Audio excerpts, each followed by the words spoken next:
শীতের সকালে গরম গরম ঝাল ঝাল চিতই পিঠে থাকলে আর কিচ্ছুর দরকার হয় না, ব্রেকফাস্টটা জাস্ট জমে যায়।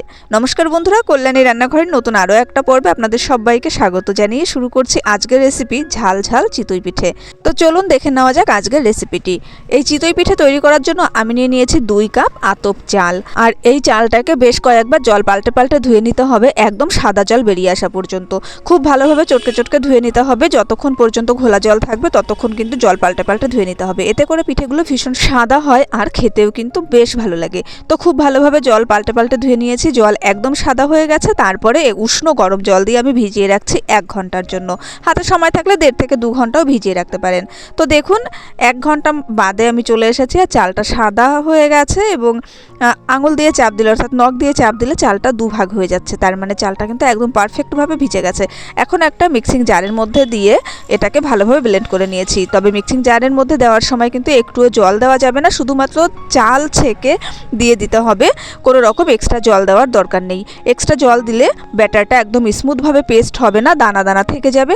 যদিও চাল বাটলে খানিকটা দানা থেকেই যায়, তবে জল দিলে আরও বেশি করে দানাটা থেকে যায়। এই কারণে জল ছাড়া শুধুমাত্র ভেজানো চালটাকেই বেটে নিতে হবে, এতে করে ভীষণ সুন্দর একটা পেস্ট তৈরি হবে। তো আপনারা দেখেই বুঝতে পারছেন পেস্টটা কতটা সুন্দরভাবে রেডি হয়ে গেছে। এখন একটা হ্যান্ড উইস্কের সাহায্যে এটাকে বেশ ভালোভাবে ফেটিয়ে নিতে হবে। আর এইভাবে যদি একটু ভালো করে ফেটিয়ে নেওয়া যায় তাহলে কিন্তু চিতই পিঠেগুলো ভীষণ ভালোভাবে তৈরি হয় এবং বেশ ফুলকো ফুলকো হয়। তো ফেটানোর জন্য ব্যাটারটা বেশ খানিকটা পাতলা মনে হচ্ছে। তো এরকমভাবে অনেকটা টাইম নিয়ে ব্যাটারটাকে ভালোভাবে ফেটিয়ে নিতে হবে। এখন একদম অল্প পরিমাণে খানিকটা জল দিয়ে দেবো আর এটা আমি মিক্সিং জার ধুয়ে দিয়ে দিচ্ছি। এখানে মিক্সিং জারের মধ্যে আমি সামান্য উষ্ণ গরম জল দিয়ে দিয়েছিলাম 1/2 কাপ মতো, আর সেটাই দিয়ে দিয়েছি এই ব্যাটারের মধ্যে। একবারে বেশি জল দেওয়া দরকার নেই, অল্প অল্প জল দিয়ে এই ব্যাটারটাকে রেডি করতে হবে। কারণ এই ব্যাটারের ঘনত্বটা ভীষণভাবে নির্ভর করে এই চিতই পিঠেটা পারফেক্ট তৈরি হওয়ার জন্য। খুব বেশি পাতলা বা ঘন হয়ে গেলে কিন্তু চিতই পিঠে একদমই ভালো রেডি হয় না। তাই অল্প অল্প করে জল দিয়ে ব্যাটারটাকে রেডি করবেন। জলটা দেওয়ার পরে হ্যান্ড উইস্ক দিয়ে আবারও খুব ভালোভাবে এটাকে ফেটিয়ে নিচ্ছি। আর হাতা দিয়ে আপনাদেরকে দেখিয়ে দিচ্ছি যে কতটা ঘনভাবে তৈরি করেছি এই ব্যাটারটা। আপনারা দেখে নিশ্চয়ই বুঝতে পারছেন যে ব্যাটারটা খুব বেশি ঘনও হয়নি আবার খুব বেশি পাতলাও হয়নি।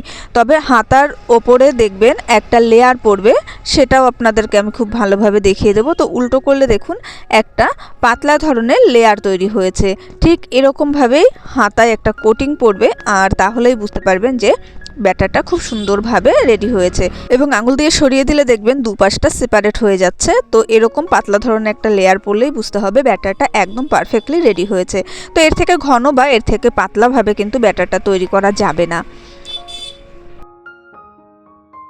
এখন এই ব্যাটারের মধ্যে দিয়ে দিচ্ছি কুচি করে নেওয়া 1/2 কাপ ধনেপাতা। তবে ধনেপাতাটা আপনারা বেটেও ব্যবহার করতে পারেন, তবে এখানে আমি কুচি করে দিয়ে দিয়েছি। আর দিয়ে দিচ্ছি 2টো কাঁচা লঙ্কা কুচি করে।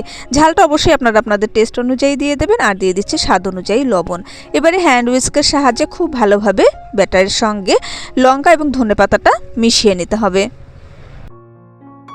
ধনেপাতা এবং লঙ্কা দেওয়ার কারণে মনে হচ্ছে ব্যাটারটা একটু ঘন হয়ে গেছে, তাই আমি আরও সামান্য একটু জল অ্যাড করে নেব। তবে আপনারা এটা বুঝে অ্যাড করবেন, দেখে নেবেন। যদি মনে হয় একটু ঘন হয়ে গেছে সেক্ষেত্রে সামান্য একটু জল অ্যাড করতে পারেন। তো আমি একদম সামান্য একটু জল অ্যাড করে দিয়েছি।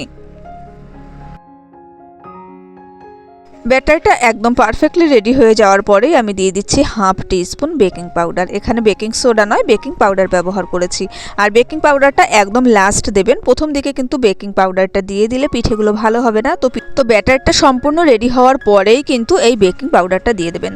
এদিকে একটা বাটি নিয়ে নিয়েছে, তার মধ্যে দিয়ে দিচ্ছি অল্প পরিমাণে রিফাইন অয়েল, আর তার মধ্যে দিয়ে দিচ্ছি বেশ খানিকটা জল। জল আর তেল একসঙ্গে মেশে না, কিন্তু তবুও যতটা সম্ভব এই তেল জলটাকে অয়েল ব্রাশ দিয়ে ভালোভাবে একটু মিশিয়ে নিয়েছি। এদিকে একটা আপ্পাম প্যান আমি বসিয়ে দিয়েছিলাম, আর এই প্যানগুলো ভীষণ তাড়াতাড়ি গরম হয়ে যায়। হাই ফ্লেমে 30 সেকেন্ড রাখলেই দেখবেন প্যানটা একদম ধোয়া ওঠা গরম হয়ে গেছে। আর ধোয়া ওঠা গরম হয়ে যাওয়ার পরে এই তেল জলের মিশ্রণটা দিয়ে দিতে হবে ব্রাশের সাহায্যে। এক একটা বাটির মধ্যে বা 2বার 3বার করে আপনারা অয়েল ব্রাশটা করে নিতে পারেন, এতে করে পিঠেগুলো খুব ভালো হবে। তো আপনারা নিশ্চয়ই দেখতে পাচ্ছেন যে আমি মোটামুটি 2বার 3বার করে এক একটা জায়গায় ব্রাশ করে নিচ্ছি এবং ভীষণ ভালোভাবে এই ব্রাশটা করে নিতে হবে, তাহলে পিঠেগুলো কিন্তু ভীষণ ভালোভাবে উঠে যাবে। এখন গ্যাসের ফ্লেমটা একটু কমিয়ে দিয়েছি, অর্থাৎ লোয়ের দিকে রেখে তারপরে ব্যাটারগুলো দিয়ে দিচ্ছি। এই ব্যাটার দেওয়ার সময় যদি গ্যাসের ফ্লেমটা হাই থাকে তাহলে কিন্তু পিঠেগুলো দেওয়ার সঙ্গে সঙ্গে পুড়ে যাবে। তাই গ্যাসের ফ্লেমটা এই সময় একদম লো রাখবেন, তারপরে ব্যাটারটা দিয়ে দিতে হবে।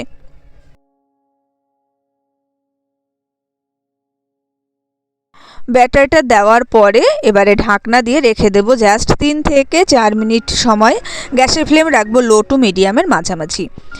মিনিট 3 বাদে ঢাকনাটা খুলে নিয়েছি, আর দেখুন ঝাল ঝাল চিতই পিঠে কিন্তু একদম রেডি হয়ে গেছে আপ্পাম প্যানে। বেশ ভালোই ফুলকো ফুলকো হয়েছে, মোটামুটি ভালোই হয়েছে এই পিঠেগুলো।